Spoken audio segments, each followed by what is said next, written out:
Let's get into Indian Wells and stay on the men's side of this draw.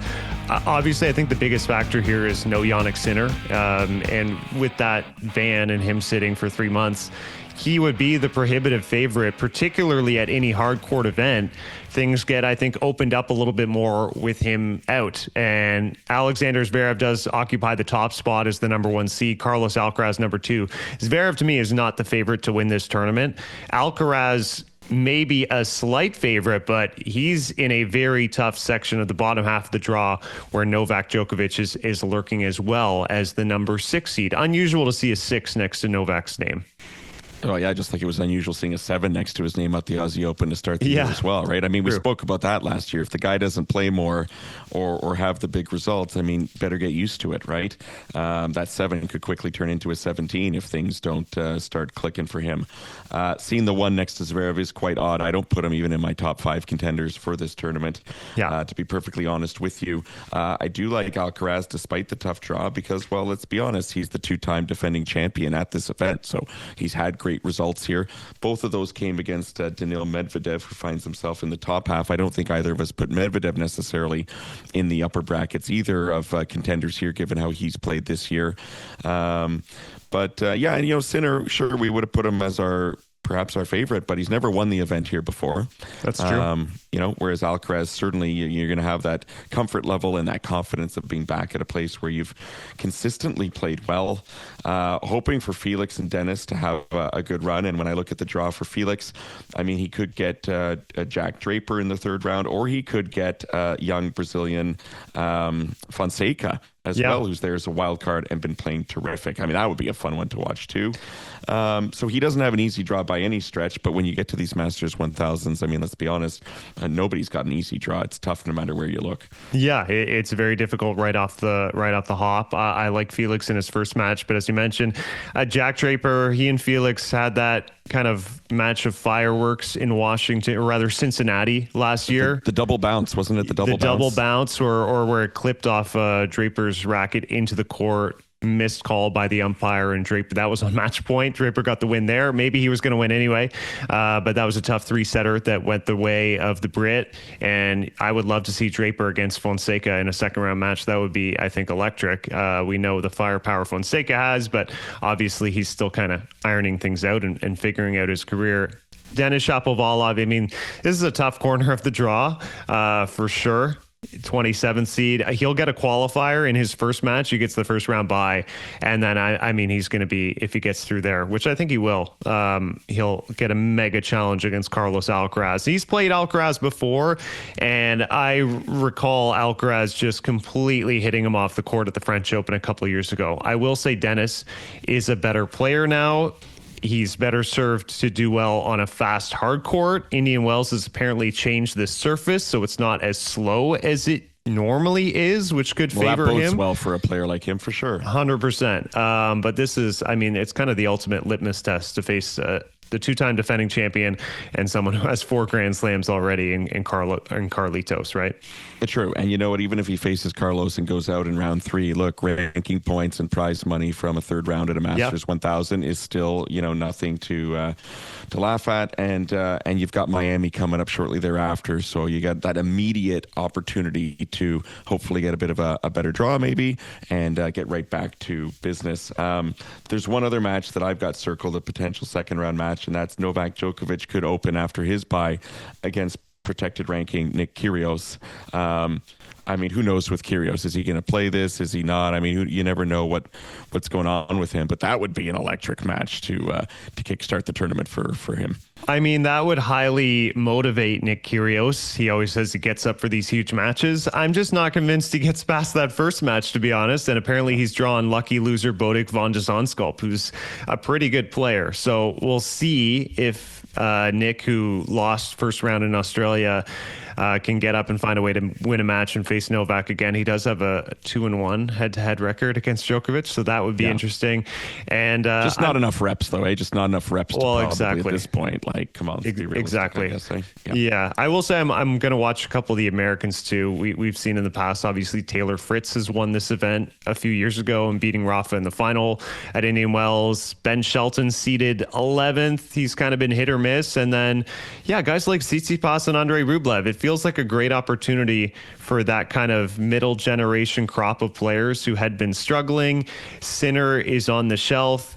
They're starting to play well again. Tsitsipas coming off the title. Rublev had won a title a couple weeks ago. Maybe they kind of get it together and make a run.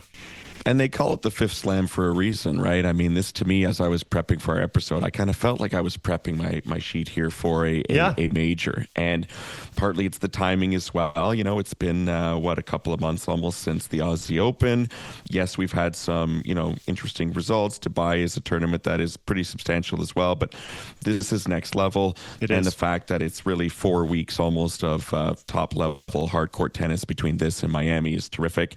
And the fact that, for hardcourt tennis fans, like, enjoy this stretch of the season, because we're not going to see those hard courts for a very long time after the Sunshine Double concludes. Yeah, seriously. And it's a good showcase, I think, of the young talents like Fonseca getting the wild card. Lerner Tien, who had that huge win over Medvedev in Australia and has been playing great. He beats Zverev as well in Acapulco, so he's riding high. I'll just mention Gabriel Diallo and Alexei Galarneau both lost in the final round of qualifying, so they don't crack the main draw. We should shift over to the women's side. The women's field, I think, very interesting this year. Aryna Sabalenka, world number 1 and the first seed.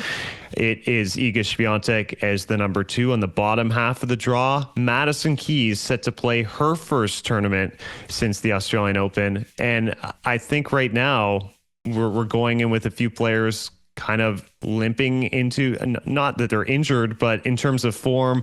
Sabalenka is 1-2 since Australia. Coco Gauff has lost her last 3 matches. Iga Swiatek, a quarterfinal and a semifinal in the Middle East swing. That's not up to her usual standards. So none of the top players are playing really their peak tennis right now. Feels like it could be an opening for someone new. No, it's true. I mean, you got me excited as you're describing it that way, because are we going to see a bounce back and a return to form from these big players, or are we going to see some upsets and some interesting results? I mean, I've got my eye for sure on Mira Andreeva, the 9th seed. And, I like her little section of the draw. Clara Towson is tough, of course. Rybakina has not been playing necessarily as consistently as we've seen in the past, and dealing with all sorts of distractions off court too. So I could see Andreeva making it deep in this one.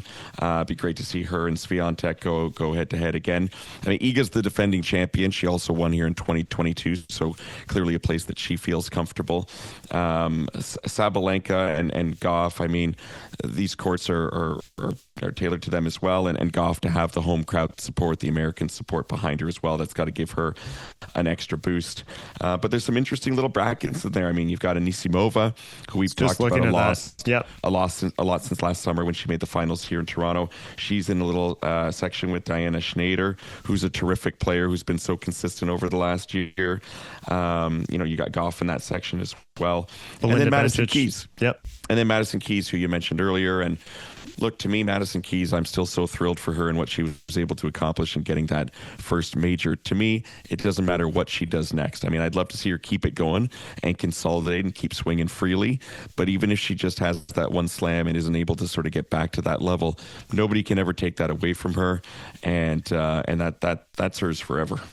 Yeah, look, Renee Stubbs had Madison Keys on her podcast just this past week, and I listened out of curiosity. And I will say Maddie seems just like she's in this phenomenal headspace in terms of how she's viewing her career, her relationship with tennis, and she was oozing confidence, just sort of speaking about what kind of clicked in Australia and recognizing that, yeah, she wants to win a Grand Slam, but it's not something she needed. And when she kind of lifted that burden from herself, has the new tennis racket, her husband and former player Bjorn Fratangelo, who seems like a fantastic coach in terms of tactics and noticing things about other players. I'm not predicting here that she's going to necessarily win more Grand Slams, but I really feel like she's going to do a good job to consolidate what she did in Australia and continue to show really good form in 2025. And I think the crowd support she's going to get here is going to be immense too. She's a very popular player, very beloved player, great personality.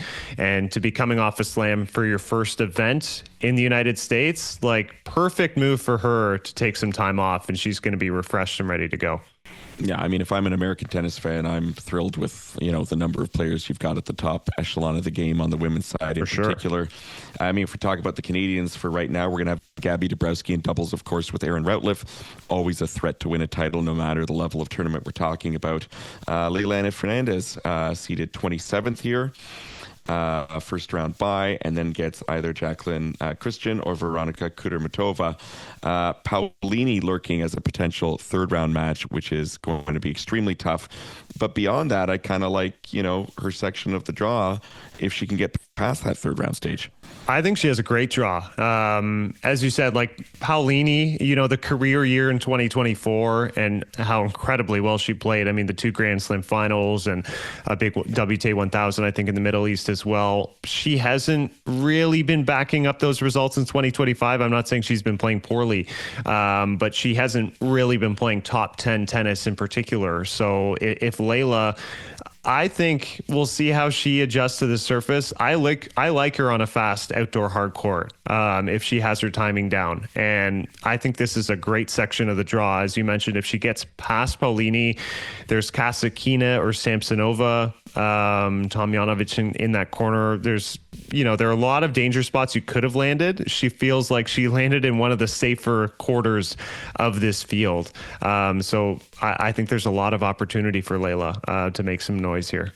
I also feel I've learned my lesson from last year that every time Paulini after Wimbledon and Roland Garros, I felt like, there's no way she can keep it up. And she kept delivering some pretty darn good results. And often I feel like against Leylah as well, I don't have the stats in front of me, but Bianca, I she beat her a couple times. And Bianca as well. And hey, speaking of Bianca Andreescu, who's not in the draw, but it marks 6 years since her big coming out party at Indian Wells when she beat Angie Kerber for the title and really landed on people's radars. And how time flies, and unfortunately she's recovering from was it appendicitis? Was that the reason? Yeah, so we won't see her back until a little bit later in the season, but thinking of her and that run and how magical it was in 2019, which, my goodness, time just, it goes by so quickly.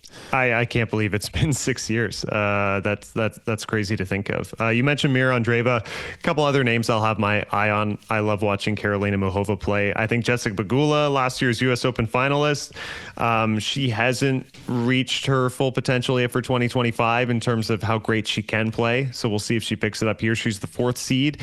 And Paula Badosa, semifinalist in Australia. I wouldn't be surprised to see her make a little noise now that she's healthy. And I think the back issues are behind her. But agreed. I've got her penciled into my quarterfinal here for sure. And then after that, all bets are off. But we'll see. In terms of Canadian content, Marina Stakusic and Rebecca Marino failing to advance to the main draw, unfortunately. But some big news, and when I saw this, my eyes kind of went, whoa, this is incredible. Victoria Mboko, who we just had on the podcast a few weeks ago, granted a main draw wild card into the Miami Open. She's 22-1 on the season, just recently had finally her first loss after winning, was it 4 or 5 ITF titles in a row to start the season, 4 titles in a row to start the season. And her ranking since then has gone from 333 on the WTA to 188. This will be her only WTA main draw appearance since Granby back in 2022. I think it's well-deserved. I am a little bit surprised that they gave it to her nonetheless, but it's fantastic. And I'm very excited to see her test herself against some of these top players in the world. Thank you guys so much for watching us at Matchpoint Canada. If you like our work, follow along, hit the subscribe button below.